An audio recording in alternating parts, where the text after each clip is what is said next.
बच्चे ने दी माँ बाप को एक सीख। किसी गांव में एक बूढ़ा व्यक्ति अपने बेटे और बहू के साथ रहता था। परिवार सुखी संपन्न था, किसी तरह की कोई परेशानी नहीं थी। बूढ़ा बाप जो किसी समय अच्छा खासा नौजवान था, आज बुढ़ापे से हार गया था। चलते समय लड़खड़ाता था, लाठी की जरूरत पड़ने लगी। चेहरा झुर्रियों से भर चुका था, बस अपना जीवन किसी तरह व्यतीत कर रहा था। घर में एक चीज अच्छी थी कि शाम को खाना खाते समय पूरा परिवार एक साथ टेबल पर बैठकर खाना खाता था। एक दिन ऐसे ही शाम को जब सारे लोग खाना खाने बैठे, बेटा ऑफिस से आया था, भूख ज्यादा थी सो जल्दी से खाना खाने बैठ गया और साथ में बहू और उसका एक बेटा भी खाने लगे।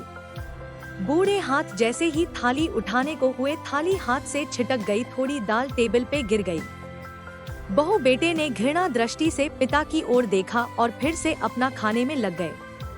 बूढ़े पिता ने जैसे ही अपने हिलते हाथों से खाना खाना शुरू किया तो खाना कभी कपड़ों पे गिरता, कभी जमीन पर। बहू ने चिढ़ते हुए कहा, हे राम, कितनी गंदी तरह से खाते हैं, मन करता है इनकी थाली किसी अलग कोने में लगवा दे। बेटे ने भी ऐसे सिर हिलाया जैसे पत्नी की बात से सहमत हो। उनका बेटा यह सब मासूमियत से देख रहा था। अगले दिन पिता की थाली उस टेबल से हटाकर एक कोने में लगवा दी गई। पिता की डबडबाती आंखें सब कुछ देखते हुए भी कुछ बोल नहीं पा रही थी।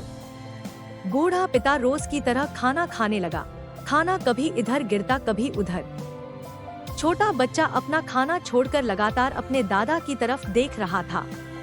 माँ ने पूछा, क्या हुआ बेटे, तुम दादाजी की तरफ क्या देख रहे हो और खाना क्यों नहीं खा रहे? बच्चा बड़ी मासूमियत से बोला, माँ, मैं सीख रहा हूँ कि वृद्धों के साथ कैसा व्यवहार करना चाहिए। जब मैं बड़ा हो जाऊंगा और आप लोग बूढ़े हो जाओगे तो मैं भी आपको इसी तरह कोने में खाना खिलाया करूँगा।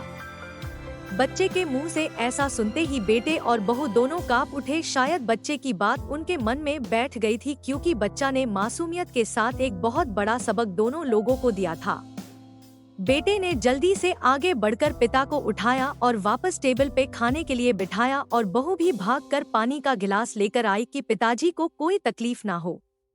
इस कहानी से शिक्षा मिलती है कि माँ बाप इस दुनिया की सबसे बड़ी पूंजी हैं।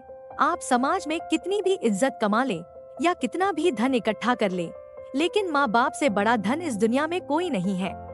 अन्य शानदार कहानियों के लिए चैनल को सब्सक्राइब करें। कृपया लाइक करें और कमेंट करें आपको कहानी कैसी लगी।